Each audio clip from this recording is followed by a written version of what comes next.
चतुर्मास में राजा बलि के यहाँ विष्णु जी क्यों 4 माह के लिए सोने चले जाते, क्यों 4 माह के लिए योग निद्रा में सो जाते हैं भगवान विष्णु, जानिए।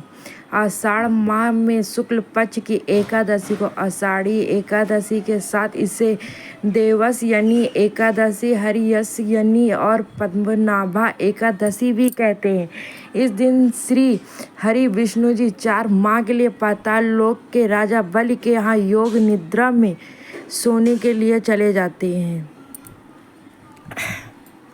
भगवान विष्णु हर साल आषाढ़ मास की शुक्ल पक्ष की एकादशी के दिन 4 महीने के लिए सो जाते हैं। शास्त्रों में बताया गया है कि भगवान विष्णु उन दिनों में कोई भी शुभ काम जैसे शादी, जनेऊ, मुंडन, मकान आदि की नींव डालने का काम नहीं किया जाता।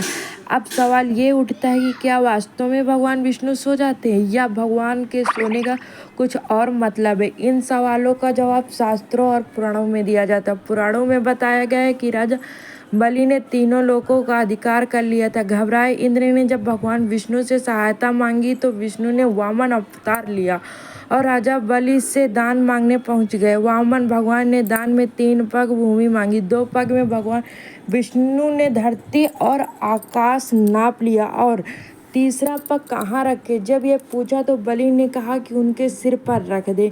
इस तरह बलि से तीनों लोकों से मुक्त करके भगवान विष्णु ने देवराज इंद्र का भय दूर किया। लेकिन राजा बलि की दानशीलता और भक्ति भाव देखकर भगवान विष्णु ने बलि से वर मांगने के लिए कहा। बलि ने भगवान से कहा कि आप मेरे साथ पाताल चलें और हमेशा वहीं निवास करें।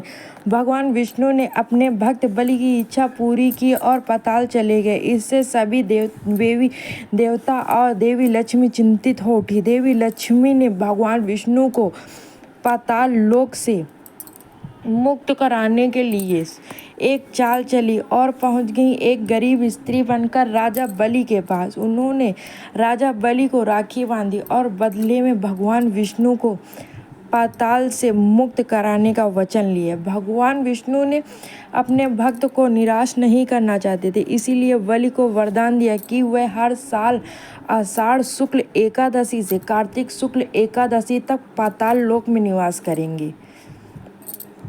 इसीलिए इन 4 महीनों में भगवान विष्णु योगा निद्रा में रहते हैं और वामन रूप में भगवान का अंश पाताल लोक में होता है। एक अन्य कथा की शंखचूड़ नाम के असुर से भगवान विष्णु का लंबा युद्ध चला और अंत में असुर मारा गया। युद्ध करते हुए भगवान बहुत थक गए और तब भगवान शिव को त्रिलोक का काम सौंपकर भगवान विष्णु को योग निद्रा में चले गए।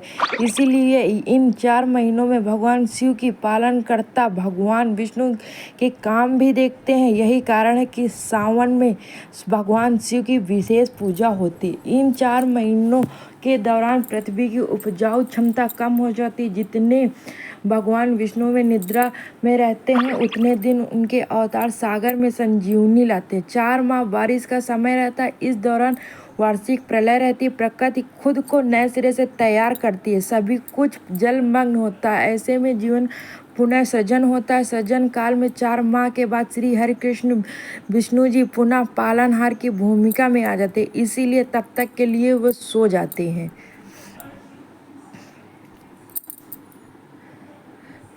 उत्तरायण देवताओं का दिन होता है और दक्षिणायन देवताओं का रात होती है। जब सूर्य कर्क राशि में जाता है तब दक्षिणायन प्रारंभ होता है। इस दौरान देवता सो जाते हैं। दक्षिणायन में सूर्य का प्रकाश कम होता है और दिन छोटे होने लगते हैं। इसीलिए तब तक के लिए मांगलिक कार्य बंद हो जाता है। ऐसा भी माना जाता है कि इस समय दुनिया में अंधकार छा जाता है। इस उथल पुथल को संभालने में भगवान विष्णु इतना थक जाते हैं कि वो 4 महीना की निद्रा में चले जाते हैं। इस दौरान भगवान विष्णु की जगह भगवान शिव ही सृष्टि संभालते हैं। तो दोस्तों, आप लोगों को ये कहानी कैसी लगी? अगर आपको ये कहानी पसंद आई हो तो लाइक शेयर कमेंट ज़रूर करें और चैनल में नए हो तो चैनल को सब्सक्राइब करें। धन्यवाद।